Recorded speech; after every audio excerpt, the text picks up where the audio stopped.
Zaki. Abang Nordin cakap betul.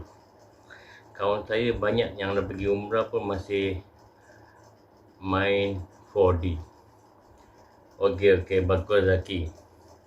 Okey, sebab Abang Nordin selalu buat ni VTT ni, inilah Abang Nordin bercara berdakwah melalui sosial media. Sebab apa? Abang Nordin cakap anak-anak muda sekarang semua kebanyakan dah 2026, ramai yang dah malas nak cari guru-guru ataupun pergi masjid menuntut ilmu. Jadi Abang Nordin berdakwah melalui sosial media. Abang Nordin selalu cakap Abang Nordin akan tinggalkan di sosial media untuk anak-anak Abang Nordin dan juga cucu dan keturunan umat Nabi Muhammad sallallahu alaihi wasallam. Sebab tu Abang Nordin berani cakap, siapa-siapa dah pergi umrah ataupun haji, tak kira kaum Adam ke, Hawa ke, kalau boleh tinggalkan main 4D ni. Sebab tak ada orang buat VTT berdakwah melalui sosial media mengenai main 4D. Sebab apa? Sayang babe. Kalau kita lagi umrah, kita pergi haji, kan? And balik negeri masing-masing, masih main 4D. Sebab apa Abang Nordin cakap? Kawan-kawan Abang Nordin, yes, pergi haji, pergi umrah dah pergi, bagus. Tapi kita balik, negeri masing-masing nak ubah. Okay. Sebab tu Abang Nordin buat ni short video melalui sosial media TikTok. Jadi anak-anak muda akan lihat Abang Nordin VTT ni, nasihat kalau boleh stop main 4D. Sebab sebelum kita mati masuk api neraka belum terlambat. Yes, memang betul ramai cakap Abang Nordin, macam mana boleh tahu masuk api neraka.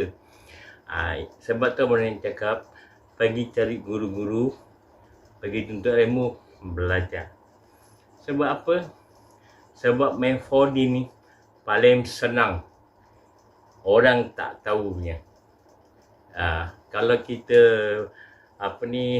pergi disco, kaki pompan, and ada bini habis buat yang tak senonoh kat luar, kan orang semua nampak.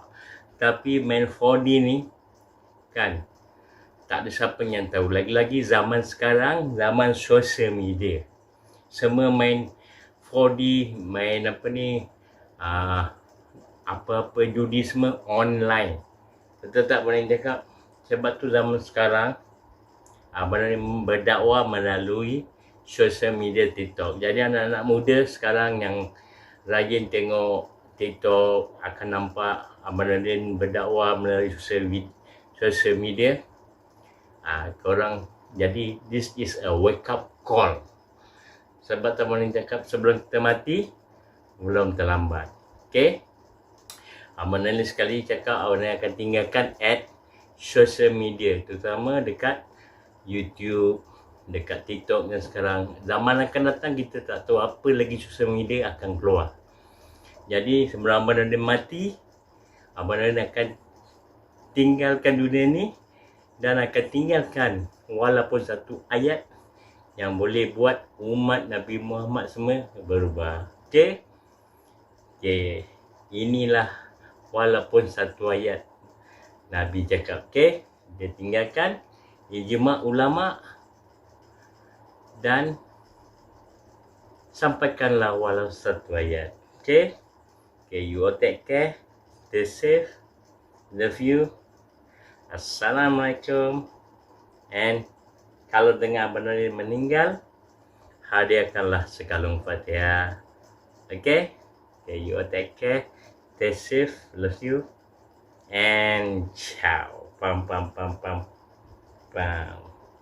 Nggak ada orang kaya karena judi. Bodoh itu. Pakai akal sehatmu. Yang gila karena judi, banyak. Yang miskin karena judi, banyak. Yang cerai gara-gara judi, banyak. Yang bunuh diri gara-gara judi, banyak. Tapi kenapa kau tidak sadari setan tutup itu akal sehatmu? Supaya apa? Kau tetap larut dalam judi. Kenapa? Judi ini berbahaya. Bahkan dalam Al-Quran, judi itu selevel penyebutannya dalam Quran dengan khamar. Al-Quran menjelaskan innamal khamru wal maisir. Sejajar itu satu level ki. Khamar dan judi sudah itu dikatakan oleh Allah rijsun. Bahasa Indonesianya itu rijsun, bapak moyangnya dosa. Sudah dosa, tapi bapak moyangnya dosa. Cukup sampai di situ tidak. Allah ponis lagi min amali syaitan. Coba, sudah perbuatan dosa, bapak moyangnya dosa, ditambah lagi kalimat oleh Allah min amali syaitan, perbuatan syaitan. Maka Allah pakai koma, jauhi agar kamu termasuk orang-orang yang beruntung. Tidak mungkin Allah haramkan judi kalau itu faedah. Bagi kalian orang beriman, percaya kok, cas itu dalam hatimu. Yakinkan tidak mungkin Allah mengharamkan sesuatu kalau ada faedah di dalamnya. Alhamdulillah kita masih lagi di kalangan umatnya beriman yang masih dalam Islam. Tapi di akhir zaman ini berlaku banyak fitnah. Sebab itu Nabi berpesan, badirul amal fitanan qabla fitanan kazulmatil lail. Bersegeralah kamu dengan beramal, dengan kerana akan berlaku fitnah. Fitnah ini seperti malam yang gelap. Pada malam yang gelap orang tak nampak apa yang dia buat. Maka yusbir rajulul mu'minan wa yumsi kafiran. Pagi-pagi orang tu beriman, petang-petang jadi kafir. Kenapa? Kerana dia terkeliru dalam pegangan agamanya. Maka dengan sebab itulah di sini dalam pegangan agama kita jangan memandai-mandai. Kita ikut pegangan yang telah disampaikan kepada kita oleh para ulama-ulama kita terdahulu. Alhamdulillah Islam ini terjamin. Kenapa Nabi telah sebutkan la yajtimu ummati ala dhalal. Tidak berhimpun umat aku dalam kesesatan. Dan Nabi berpesan alaikum bisawadil azam. Hendaklah kamu berpegang pada golongan yang ramai. Alhamdulillah majoriti umat Islam masih lagi berpegang pada Ahlus Sunnah wal Jamaah. Jadi kita jangan terkeliru dengan memegang pahaman-pahaman yang mendatang yang membuat kita keluar daripada pegangan Ahlus Sunnah. Mudah-mudahan selamat kita dunia dan selamat kita akhirat.